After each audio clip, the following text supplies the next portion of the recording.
Nabi Ismail, sekitar 1911-1779 sebelum Masehi, adalah seorang nabi dalam kepercayaan agama Samawi. Ismail adalah putra dari Ibrahim dan Hajar, kakak kandung dari Ishak. Nabi Ismail diangkat menjadi nabi pada tahun 1850 sebelum Masehi. Ia tinggal di Amalek dan berdakwah untuk kabilah Yaman, Mekah. Nabi Ismail namanya disebutkan sebanyak 12 kali dalam Al-Quran. Ia meninggal pada tahun 1779 sebelum Masehi di Mekah. Secara tradisional, ia dianggap sebagai bapak bangsa Arab. Ismail berasal dari dua kata, dengarkan, Isma, dan Tuhan, Al-Il, yang artinya, dengarkan, doa kami wahai Tuhan.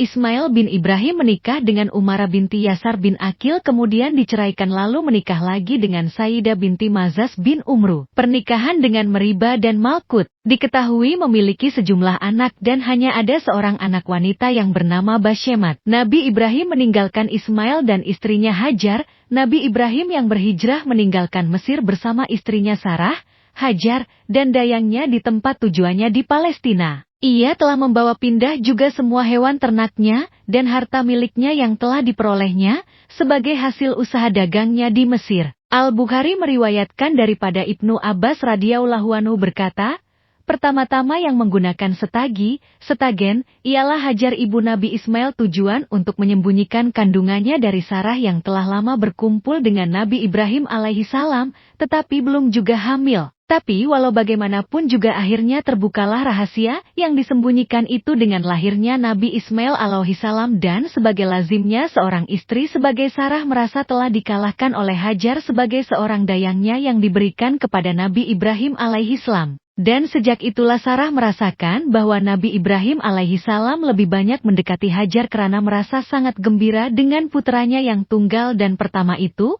Hal ini yang menyebabkan permulaan ada keretakan dalam rumah tangga Nabi Ibrahim alaihissalam.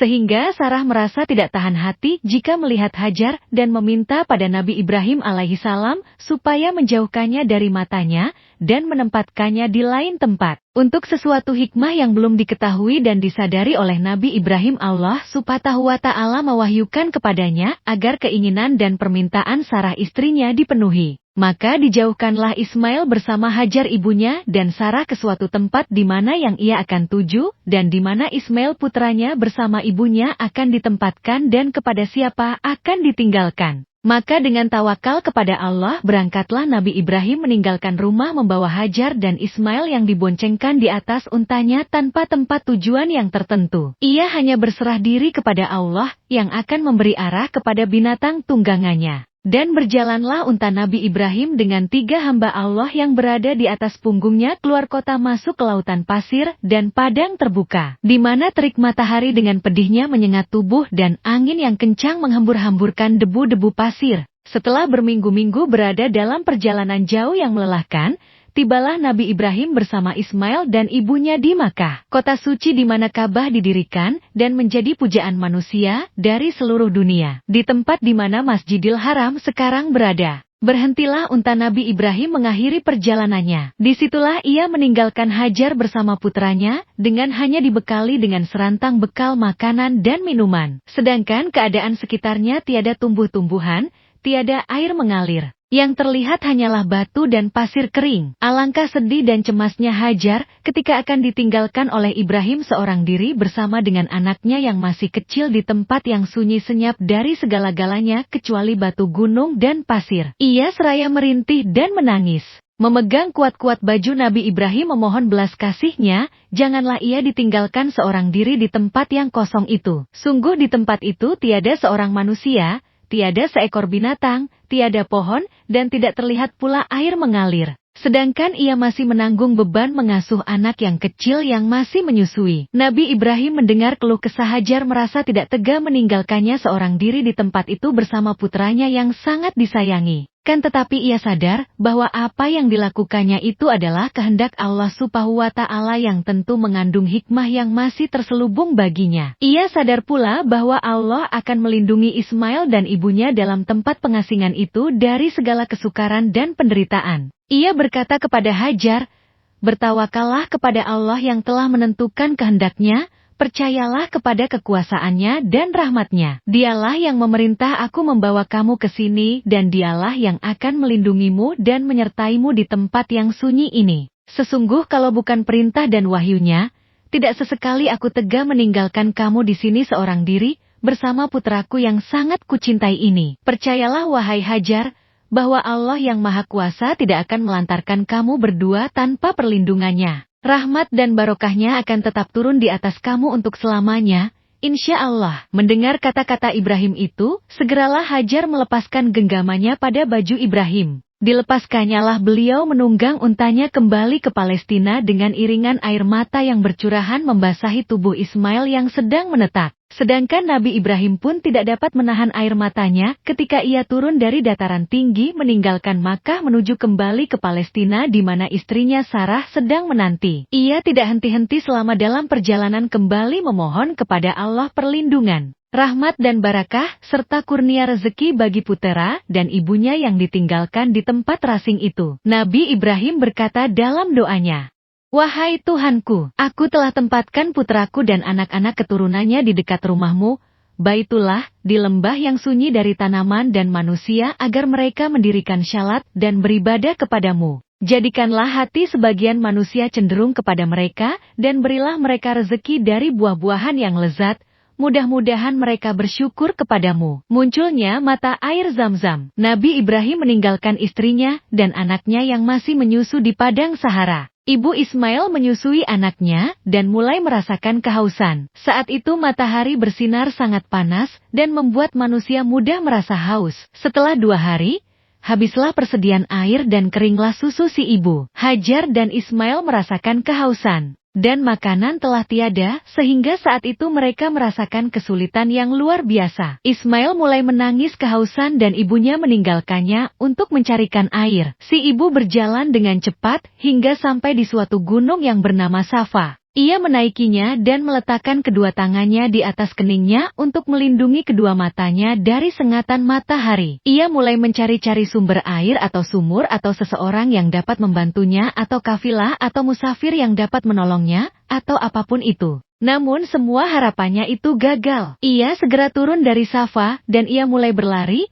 dan melalui suatu lembah dan sampai ke suatu gunung yang bernama Marwah. Ia pun mendakinya dan melihat apakah ada seseorang, tetapi ia tidak melihat ada seseorang. Si ibu kembali ke anaknya, dan ia masih mendapatinya dalam keadaan menangis dan rasa hausnya pun makin bertambah. Ia segera menuju ke Safa dan berdiri di atasnya, kemudian ia menuju ke Marwah dan melihat-lihat. Ia mondar-mandir, pulang dan pergi antara 2 gunung yang kecil itu sebanyak 7 kali. Oleh karenanya, orang-orang yang berhaji berlari-lari kecil antara Safa dan Marwah sebanyak 7 kali. Ini adalah sebagai peringatan terhadap ibu mereka yang pertama dan nabi mereka yang agung, yaitu Ismail. Setelah putaran ke-7, Hajar kembali dalam keadaan letih dan ia duduk di sisi anaknya yang masih menangis. Di tengah-tengah situasi yang sulit ini, Allah Subhanahu wa Ta'ala menurunkan rahmatnya. Ismail pun memukul-mukulkan kakinya di atas tanah dalam keadaan menangis. Lalu memancarlah di bawah kakinya air Zam-Zam, sehingga kehidupan si anak dan si ibu menjadi terselamatkan. Si ibu mengambil air dengan tangannya dan ia bersyukur kepada Allah Subhanahu Ta'ala. Ia pun meminum air itu bersama anaknya, dan kehidupan tumbuh dan bersemi di kawasan itu. Sungguh benar apa yang dikatakannya, bahwa Allah Subhanahu Ta'ala tidak akan membiarkannya selama mereka berada di jalannya. Kafilah musafir mulai tinggal di kawasan itu, dan mereka mulai mengambil air yang terpancar dari sumur Zam-Zam. Tanda-tanda kehidupan mulai mengepakkan sayapnya di daerah itu. Ismail pun mulai tumbuh dan Nabi Ibrahim menaruh kasih sayang dan perhatian padanya. Lalu Allah Subhanahu Ta'ala mengujinya dengan ujian yang berat. Perintah menyembelih Nabi Ismail. Pada suatu malam, Nabi Ibrahim bermimpi dalam tidurnya di mana ia diperintahkan untuk menyembelih anaknya Ismail oleh Allah SWT. Mimpi itu membuat hati Nabi Ibrahim bergejolak. Namun sebagai pecinta sejati, ia tidak menggugat perintah Allah Subhanahu Ta'ala itu. Nabi Ibrahim adalah penghulu para pecinta. Nabi Ibrahim berpikir tentang apa yang dikatakan kepada anaknya ketika ia menidurkannya di atas tanah untuk kemudian menyembelihnya. Lebih baik baginya untuk memberitahu anaknya, dan hal itu lebih menenangkan hatinya daripada memaksanya untuk menyembelih. Akhirnya, Nabi Ibrahim pergi untuk menemui anaknya. Ibrahim berkata, "Wahai anakku, sesungguhnya aku melihat di dalam mimpi, aku menyembelihmu, maka bagaimana pendapatmu?" Kes Asy-Syaffat 102. Perhatikanlah bagaimana kasih sayang Nabi Ibrahim dalam menyampaikan perintah kepada anaknya. La menyerahkan urusan itu kepada anaknya. Apakah anaknya akan menaati perintah tersebut? Bukankah perintah tersebut adalah perintah dari Tuhannya? Ismail menjawab sama dengan jawaban dari ayahnya itu, bahwa perintah itu datangnya dari Allah Subhanahu Ta'ala yang karenanya si ayah harus segera melaksanakannya. "Wahai ayahku, kerjakanlah yang diperintahkan Tuhanmu. Insya Allah engkau mendapatiku sebagai orang-orang yang sabar."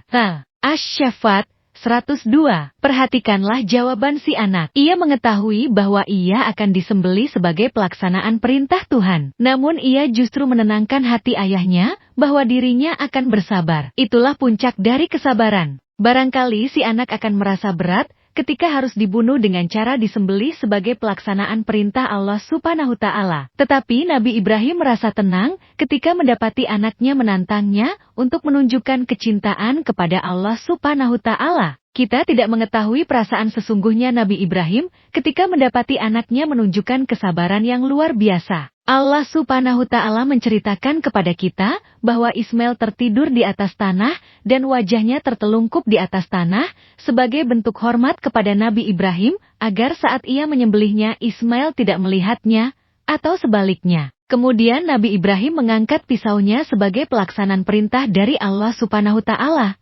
Tatkala keduanya telah berserah diri dan Ibrahim membaringkan anaknya atas pelipisnya, nyatalah kesabaran keduanya. Kes Asy-Syaffat 103. Pada saat pisau siap untuk digunakan sebagai perintah dari Allah Subhanahu Ta'ala, Allah memanggil Ibrahim. Selesailah ujiannya, dan Allah Subhanahu Ta'ala menggantikan Ismail dengan suatu kurban yang besar. Peristiwa tersebut kemudian diperingati sebagai hari raya oleh kaum muslim, yaitu hari raya yang mengingatkan kepada mereka tentang Islam yang hakiki yang dibawa dan diamalkan oleh Nabi Ibrahim dan Ismail. Ismail membantu ayahnya membangun Ka'bah. Nabi Ismail dibesarkan di Makkah, pekarangan Ka'bah. Apabila dewasa beliau menikah dengan wanita dari suku Jurhum. Walaupun tinggal di Makkah, Ismail sering dikunjungi ayahnya. Sekitar tahun 1892 sebelum Masehi, ayahnya menerima wahyu dari Allah agar membangun Ka'bah. Hal itu disampaikan kepada anaknya. Ismail berkata, "Kerjakanlah apa yang diperintahkan Tuhanmu kepadamu, dan aku akan membantumu dalam pekerjaan mulia itu." Ketika membangun Ka'bah, Nabi Ibrahim berkata kepada Ismail, "Bawakan batu yang baik kepadaku untuk aku letakkan di satu sudut, supaya ia menjadi tanda kepada manusia." Kemudian Jibril memberi ilham kepada Ismail supaya mencari batu hitam untuk diserahkan kepada Nabi Ibrahim. Setiap kali bangun, mereka berdoa, "Wahai Tuhan kami, terimalah daripada kami amalan kami, sesungguhnya Engkau Maha mendengar lagi Maha mengetahui." Bangunan Ka'bah itu menjadi tinggi dan Ibrahim makin lemah untuk mengangkat batu. Dia berdiri di satu sudut, kini dikenali makam Ibrahim. Ismail diangkat menjadi nabi. Dan ceritakanlah, Muhammad, kisah Ismail di dalam kitab Al-Quran. Dia benar-benar seorang yang benar janjinya, seorang rasul dan nabi.